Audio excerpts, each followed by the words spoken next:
방금 말씀 보셨지만 오늘 주신 말씀 보시면 한 청년의 이야기가 나옵니다. 그런데 어떤 상황이었냐면 예수님이 이제 붙잡히게 되신 거예요. 그래서 예수님을 따르던 제자들도 다 도망가버리고 이제 예수님이 홀로 로마 군인들한테 이렇게 붙잡히셔서 끌려가시던 길이었는데 한 청년이요 그 붙잡혀 가시는 예수님 뒤를 아주 그냥 몰래 그렇게 뒤쫓아가고 있었다는 거죠. 그런데 그만 딱 걸려버린 거예요. 군인들한테 걸려서 붙잡히게 됐다고요. 그러자 이 청년이 아주 그냥 얼마나 살려라 하고 그렇게 꽁무니를 빼고 죽게 살기로 도망쳤다는 거예요. 그런데 이 청년이요 왜 그랬는지 모르겠어요. 참 요상한데 하필 또 홀딱 깨먹고 있었다는 거예요. 그리고는 이불 같은 걸로 두르고 있었다는 거죠. 모르겠어요. 우통만 까고 있었다는 건지 아니면 밑에까지 싹 다 그렇게 홀라당 깨먹고 있었다는 건지 뭔지는 모르겠는데 여튼 좀 이상하죠? 제정신은 아닌 것 같아요. 아무리 봐도. 요즘 같으면 이러고 다니면 정말 한 번에 신고 들어갈 일이잖아요. 웬 남자가 그것도 다 큰 청년이 홀딱 깨먹고는 이불 같은 거 하나 두르고서 막 돌아다니면 누가 제정신이다 하겠냐고. 그렇죠? 그렇잖아요. 감이 잘 안 오시는 거 그런 걸 못 보셔서 그런가 감이 잘 안 오신다 하시는 분 같아서 한번 이렇게 예를 들어볼까요? 만약에 여러분 제가 갑자기요 옷을 벗고 제가 갑자기 설교하다가 제가 갑자기요 단추가 또 많아갖고 하나만 더 하면 크게 난리 날 것 같아가지고 여기까지만 하겠는데 더워서 갑자기 옷 벗은 거 아닙니다. 근데 여러분 제가 정말로 갑자기 난데없이 설교하다가 홀딱 깨먹고는요 이불 하나 두르고 와서는 설교한다고 생각해 보시라고 난리가 나겠죠. 아이고 잘못 먹었다냐 제정신이 나냐 이젠 갈 때까지 가는구나 하실 거예요. 말도 안 되는 소리잖아요. 어떻게 그럴 수가 있겠어요. 근데 오늘 말씀의 청년이 딱 그랬다는 거예요. 말도 안 되는 소리로 막 그렇게 예수님을 쫓아가는데 그것도 맨몸으로 홀딱 깨벗고 이불 하나 두르고 쫓아갔다가 그마저도 붙잡히게 생겼으니까 걸마나 살려라 냅다 입을 던져놓고는 그렇게 뒷공문이 빼고 도망쳤다라는 겁니다. 홀딱 듣고 말이죠. 참 그 꼴을 보면 얼마나 기가 차깁니다. 그런데 여러분 이런 질문을 해보게 됐어요. 이 말씀을 보고 그럼 도대체 과연 이 청년은 누구였을까? 어떤 미친 사람이 어떤 미친 인간이 대체 어떤 정신 나간 사람이었을까? 괜히 이 청년이 누구였을지가 겁나게 궁금해지더라고요. 그런데 아무리 말씀을 찾아봐도요 알 방법이 없는 거예요. 왜냐하면 성경에 이 청년에 대한 이야기가 딱 오늘 주신 이 마가복음 14장 51절 52절 말씀 딱 여기에만 나오거든요. 그러니까 이 청년이 과연 누구인지에 대한 이 청년의 이름이 뭐였는지에 대한 힌트가 성경 어디에도 짚고 찾아봐도 찾을 수가 없는 거예요. 딱 여기 마가복음 말씀에만 나오는 게 다거든요. 그래서 도대체 누구인지 알 수가 없겠더라고요.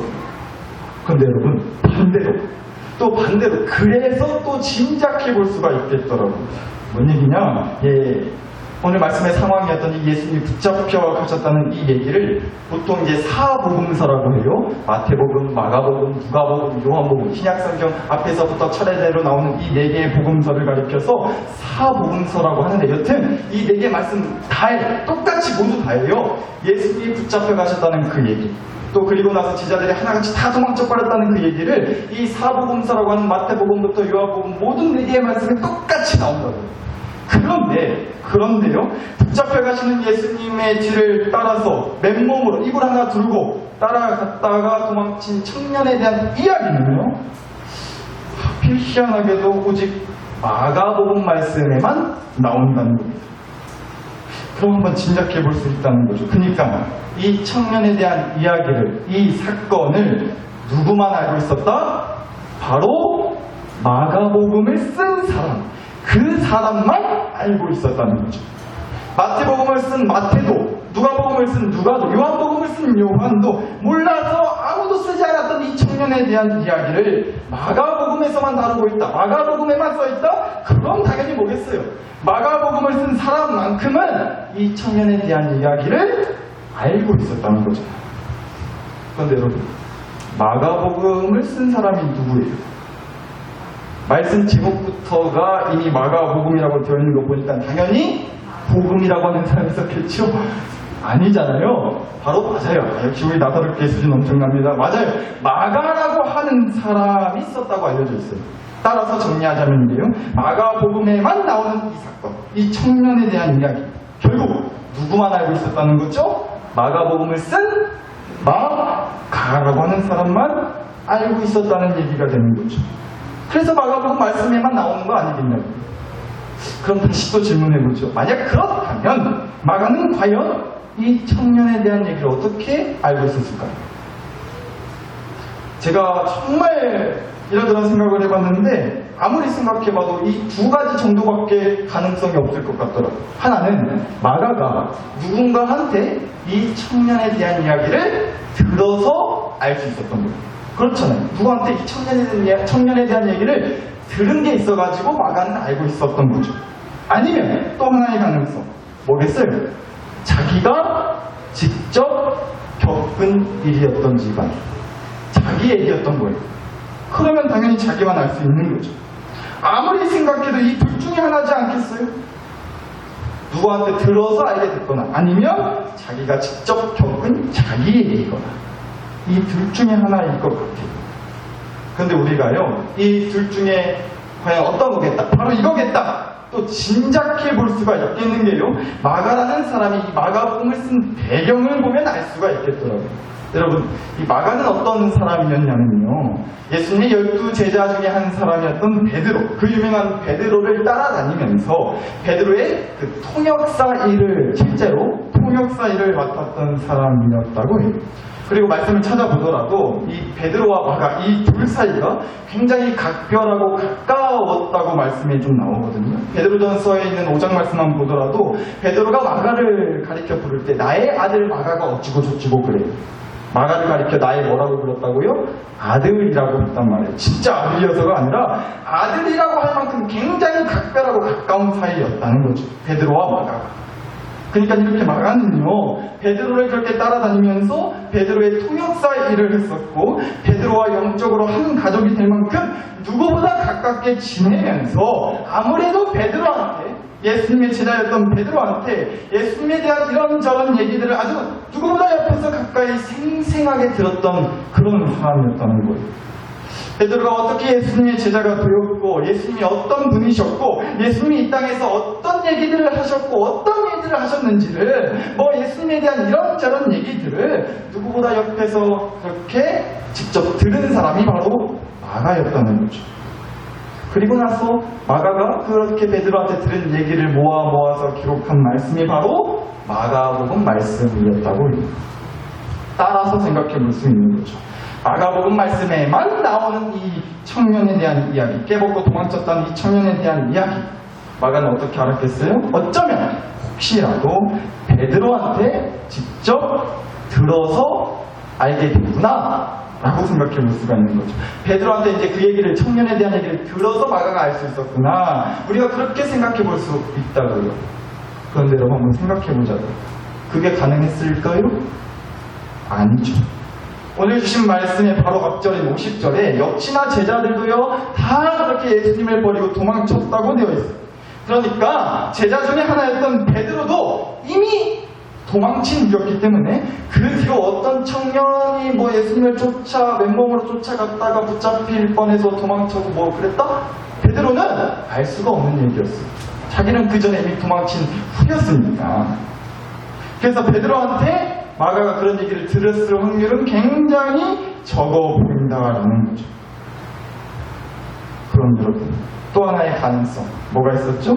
앞서 말씀드렸어요. 마가복음 말씀에만 이 청년 이야기가 나온다고. 고로 마가복음을 쓴 마가만 이 청년 이야기를 알고 있었다 라고 생각해 볼 수 있어요. 근데 어떻게 알 수 있었을까요? 아마도 이 둘 중에 하나지 않았겠는가. 하나는 남한테 들었다든지 아니면 자기 얘기든지. 분명히 둘 중 하나일 텐데 마가복음 말씀은 마가가 누구한테 들은 얘기를 쓴 거라고요? 베드로한테 들은 얘기를 쓴 게 마가복음 말씀이라고요. 그런데 베드로는 이 청년에 대한 얘기를 아마도 모르고 있었을 확률이 굉장히 커요. 베드로가 이 이미 그 청년을 만나기 전에 도망쳤으니까, 예수님으로부터 도망친 후였으니까 이 청년에 대한 이야기, 따라서요, 이 청년에 대한 이야기, 베드로한테 들을 확률이 굉장히 적다. 베드로한테 들었을 확률이 거의 없다. 그럼 나머지 가능성 하나, 뭐예요? 마가가 직접 겪은 일이다. 다른 말, 마가 자기 얘기다. 이렇게 좁혀진다는 거죠. 물론 꼭 그렇다고 할 수는 없어요. 왜냐하면 누구라고 성경에 안 나와 있으니까. 그런데 이런 이유로요, 많은 학자들이 오늘 말씀에 나오는 그 청년이 그래서 바로 이 마가복음을 쓴 마가였을 거다라고 많이 얘기를 하더라고요. 저도 아무리 생각해봐도 그런 확률이 더 크다고 봐요. 앞서 말씀드린 이유들 때문에. 또 뿐만 아니라요, 사실 이 외에도 이 청년이 마가복음을 쓴 마가였을 거라고 짐작하게 해주는 것들이 사실 몇 개 더 있기도 해요. 기록에 따르면 오늘 말씀에 나오는 그 이제 청년이 몸에 두르고 있었다고 하는 배홀 이불, 그러니까 이불이요.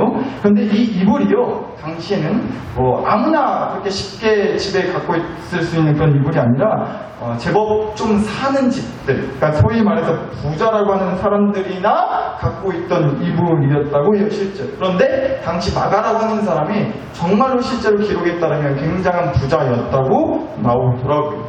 또 뿐만 아니라 거기다가요, 예수님이 제자들과 함께 최후의 만찬, 마지막 식사를 하셨던 곳이 다름 아닌 마가의 집이었다고 알려져 있어요. 그런데 그렇게 예수님께서 최후의 만찬을 마치고 나서 나중에 예수님을 잡으러 온 사람들이 예수님이 마가라고 하는 사람의 집에 들어갔다라는 정보를 듣고 마가 집에 쳐들어갔는데, 그때 이미 예수님은 그 최후의 만찬을 다 마치시고 집을 나온 후였기 때문에 마가가 밤 시간이었어요. 잠결에 자기 집에 예수님을 잡겠다고 쳐들어온 사람들을 만난 후에요, 이불만 두르고서, 잠결이었으니까 이불만 두르고서 정신없이 예수님이 걱정돼가지고 쫓아갔었다. 그래서 맨몸으로 간 거다, 이불만 두르고 라고 하는 얘기도 있습니다. 길게 이것저것 말씀드렸지만 복잡하게 생각하실 거 없고, 여튼간에요, 물론 확실하다고 얘기할 수는 없겠지만 이런저런 상황들을 놓고 봤을 때 아마도 그래서 그런 이유들 때문에라도 오늘 말씀에 나오는 그 청년이 다름 아닌 마가복음을 쓴 바로 마가라고 하는 사람이었을 거다라고 볼 수 있다는 거죠. 자, 결국 그래서 이 말씀 드리려고 앞에 나름 참 길게도 설명을 드렸습니다. 여튼 그래가지고 이불만 두르고 맨몸으로 그렇게 예수님을 따라갔다가 붙잡힐 것 같으니까 괜히 해코지당할까 겁나서 예수님이랑 엮이기 싫어서 이불도 팽개치고 냅다 깨벗은 몸으로 도망쳤던 그 청년, 진짜 그래서 그 청년이 만약에 마가복음을 쓴 마가였다고 한번 해보자고요. 그럼 더 이 질문을 해볼 수밖에 없겠다는 겁니다. 아니, 그럼 도대체 마가는 왜 그런 창피한 자기 얘기를 뭐더러 아무도 모르고 자기만 아는 자기의 그 창피한 과거, 속된 말로 쪽팔린 일을 뭐더러 자기가 쓴 그 마가복음 말씀에 떡하니 써놨냐는 겁니다. 그쵸? 뭐 좋은 얘기야. 아니, 저 같으면 들은 얘기, 베드로한테 들은 얘기가 있어서 이것저것 딴 얘기 다 쓴다고 할지라도 자기가 부끄러운 얘기만큼은 절대 어떻게든 안 썼을 것 같아요. 그것도 가뜩이나 자기밖에 모르는, 누구 하나 남들은 절대 모르는 내 부끄러운 과거의 그 믿음의 민낯을 뭐더러 굳이 쓰냐고요. 그렇잖아요. 덕분에 우리까지 다 알게 돼버렸잖아요. 사실 오늘 말씀에 나오는 이 청년의 이야기가 딱 깨벗고 그러면 나 살려라 하고 도망쳤다는 이 얘기가 꼭 그 모양새가 너무 창피하기도 해서 좀 그렇지만 결국은 이런 얘기잖아요. 예수님과 엮였다가는 무슨 해코지 당할까 싶은 그런 믿음의 연약함, 예수님을 따르는 사람답지 못했던 그런 믿음의 모습을 보여주는 건데 뭐더러 이런 얘기들이에요. 예수를 믿는 믿음에 대한 말씀이라고 적어놓은 마가복음 말씀 중간에 뭐더러 이런 얘기를 써놓냐고. 무슨 도움이 된다고, 무슨 유익이 된다고, 무슨 좋은 믿음의 본보기가 된다고요.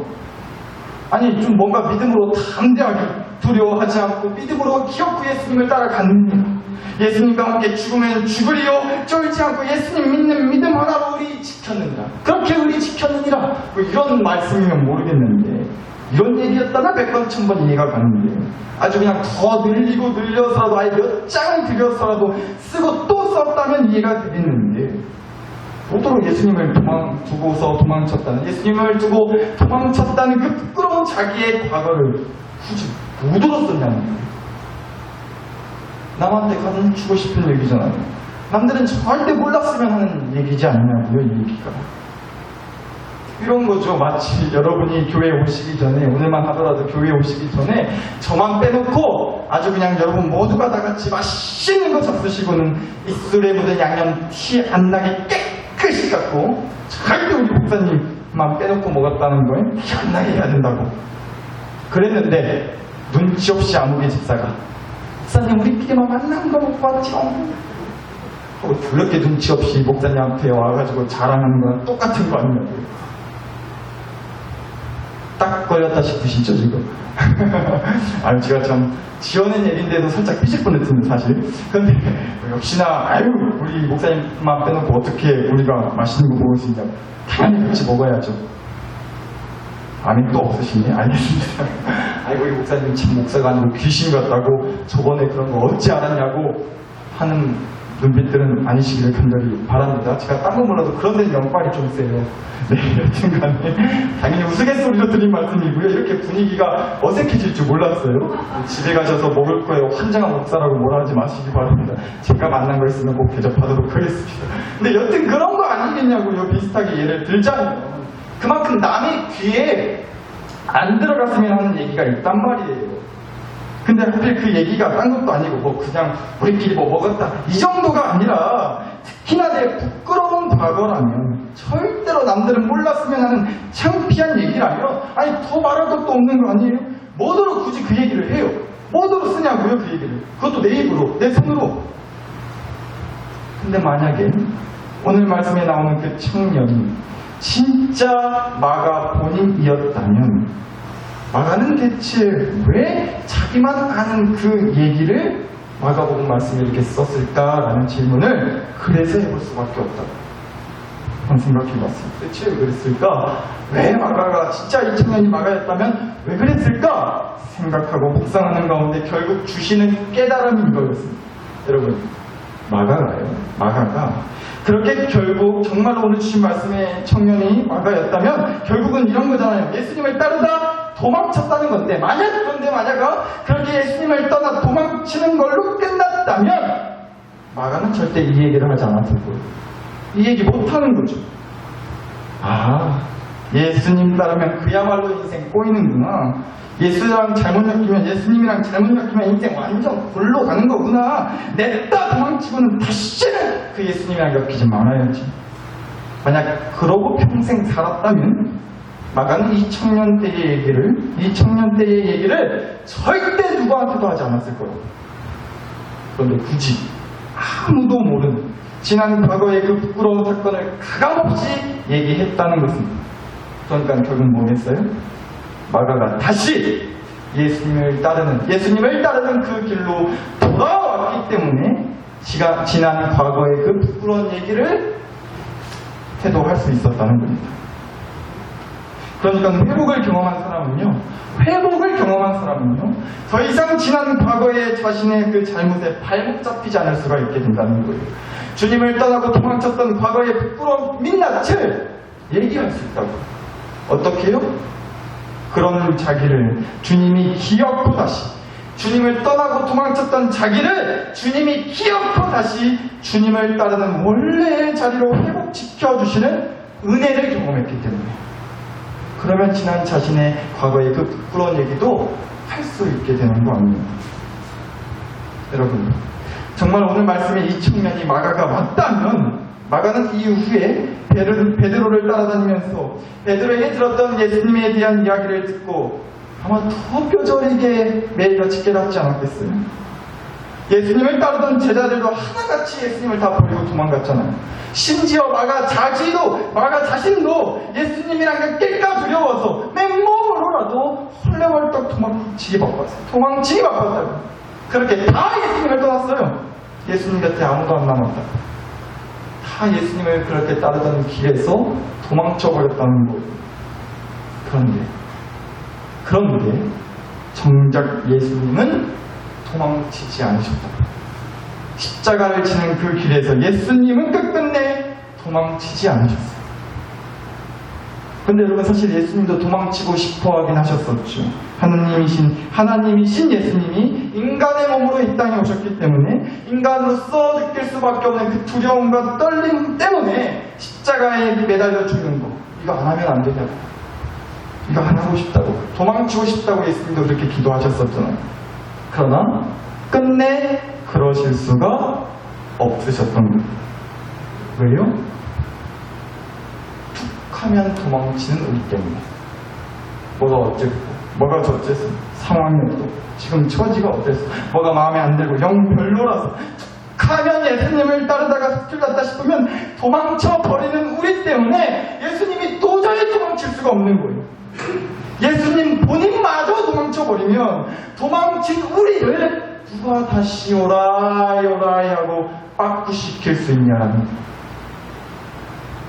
마가가 그렇게 베드로와 함께하면서, 베드로를 따라다니면서, 또 나중 가서는 마가가 바울과도 함께 있었다는 말씀도 나오는데요. 여튼 마가가 그렇게 주위에서 복음을 듣고 예수에 대한 얘기를 들으면서 그 예수님의 사랑을 깨달음으로 회복되었기 때문에 다시 언제라도 오라이 빠꾸하라고 주님을 따르는 자리로 빠꾸할 수 있도록 해주셨기 때문에, 그 사랑을 깨달았기 때문에 자신의 그 부끄러운 과거, 청년 때 주님을 떠나 도망쳤던 그 부끄러운 과거를 이제는 얼마든지 말할 수 있게 되었다는 거죠. 그리고 오늘 우리에게, 이밤 오늘 우리에게 이렇게 말해주는 것 같아요. 마가가요, 사랑하는 나사로 교회 식구들, 저는요 예수님을 따르다 도망쳤던 사람입니다. 예수님이랑 엮이고 싶지 않아서 맨몸으로라도 도망쳤던 사람이었습니다. 그런데 주님이 그런 저도 만나주셨습니다. 그런 저도 다시 믿음의 자리로 오라이 하고 빠꾸 시켜주셨습니다. 주님이 저를 위해 도망치지 않으시고 저를 위해 대신 죽어주셔서 내 영혼 살려주셨습니다. 그러니 이 마가복음 14장 51절 52절 말씀을 보고 있는 나사렛 교회 식구 여러분들, 이런저런 이유와 어려움으로 주님으로부터 도망치고 싶을 때 있으신가요? 그럼 어디 한번 도망쳐 보십시오. 행여나 붙잡힐까 싶어 지도새도 모르게 입고 있는 이 옷이고 뭐고 다 내팽겨치고 그렇게 냈다 한번 도망쳐 보시라고요. 그러나 어차피 반드시 주님이 오라이 하고 반드시 다시 빠꾸시켜 주실 겁니다. 사랑하는 여러분들을 위해 도망치지 않으시는 주님이 마가 저한테 그러셨듯이 어떻게든 여러분을 다시 주님을 따르는 그 길로 빠꾸시켜 놓으실 줄 믿습니다. 우리 마가 선배님이 천국 땅에서 그렇게 우리에게 이 밤 외치고 있지는 않겠냐고요. 한번 그렇게 감히 상상해봤습니다. 그리고 이 시간 부디 간절히 소원합니다. 여러분, 신앙의 위기 언제든 옵니다. 이 믿음의 길에서 냈다 그냥 도망치고 싶을 때 언제든 있습니다. 그런데 우리 진짜로 나중 가서 꼭 이렇게 얘기할 수 있게 되기를 정말 원합니다. 그때 내가 주님이랑 엮여서 괜히 험한 꼴 당할까봐, 괜히 피곤해질까봐, 주님이랑 어떻게든 엮이기 싫어서 그렇게나 내가 도망쳤던 사람이었다고, 뿌리치고 다녔다고 매일같이. 야, 근데 우리 주님이 기어코 오라이 하면서 빠꾸시키시더만 내가 그 주님 덕에 부끄럽지만 그때 그렇게 도망쳤던 얘기 이제서 할 수 있는 거라고. 참 다행입니다. 아유, 그렇게 도망쳐서 평생 도망쳐 살았으면 이 얘기 웃으면서 못할 뻔했는데, 아유, 주님 덕분에 주님이 나 다시 오라이 하고 빠꾸시켜 주셔서 주님 옆에서 이렇게 지난 얘기, 내 부끄러운 얘기를 웃으면서 할 수 있게 됐다고. 우리 부디 천국 땅에서 꼭 이런 대화 나눌 수 있게 되기를 정말로 간절히 원합니다. 그래서 이 시간 함께 기도했으면 좋겠어요. 여러분, 이 말씀만 드리고 함께 기도하겠습니다. 오늘 함께 나눴던 마가라는 사람이요, 이 마가라고 하는 사람의 이 마가, 이름의 뜻이 이렇다고 해요. 큰 망치. 진짜로 이름의 뜻이 그렇다고 합니다. 사람 이름이 망치예요, 망치. 물론 원래 이름은 이렇습니다. 원래 이 마가라고 하는 사람의 원래 이름이 있었는데 원래 이름은 요한이라고 해요. 그래서 다른 이제 성경에 있는 말씀들을 보면 마가를 소개할 때 마가라고 하는 요한은 어쩌고 저쩌고 하는 말씀들이 더 나와요. 여하튼 그렇게 마가에는 요한이라고 하는 원래 이름이 있었는데 이 요한이라는 이름의 뜻은 또 이렇다고 합니다. 여호와께서 은혜를 보여주셨음. 여호와께서 은혜를 보여주셨음. 그런데 여러분, 사람은 다 자기 이름 따라 쓴다 그러잖아요. 마가 인생이 딱 그랬던 것 같아요. 망치라는 건 뭐예요? 뭔가를 부실 때 쓰는 거죠. 그런데 또 뭔가를 만들 때도 쓰는 거잖아요. 그러니까 뭐겠어요? 이름 뜻 그대로 마가는요, 망치로 스스로 그렇게 믿음의 길을 부셔버렸던 사람이었다. 도망쳐버렸습니까? 그런데 원래 자기 이름인 요한, 그 요한이라는 이름의 뜻 그대로 하나님께서 요한에게, 마가에게 은혜를 보여주셨다고요. 주님이 망치를 드셔가지고 마가로 하여금 다시금 오라야로 뻗고 할 수 있는 마가를 위한 믿음의 길을 다시 망치로 만들어 주셨다는 것. 저는 오늘 이 밤 우리 모두에게, 우리 사랑하는 모든 나사렛 교회 식구들과 각 가정과 우리 교회에 그런 놀라운 회복의 역사가 있기를 간절히 기도하고자 합니다. 누가 그 기도하시겠어요? 우리 함께 합시다. 이 시간 주신 말씀과 은혜를 가지고 여러분 자신과 가정과 교회를 위해 우리 마음과 함께 간절히 기도 올려드리겠습니다. 함께 기도하시겠습니다. 하나님 아버지,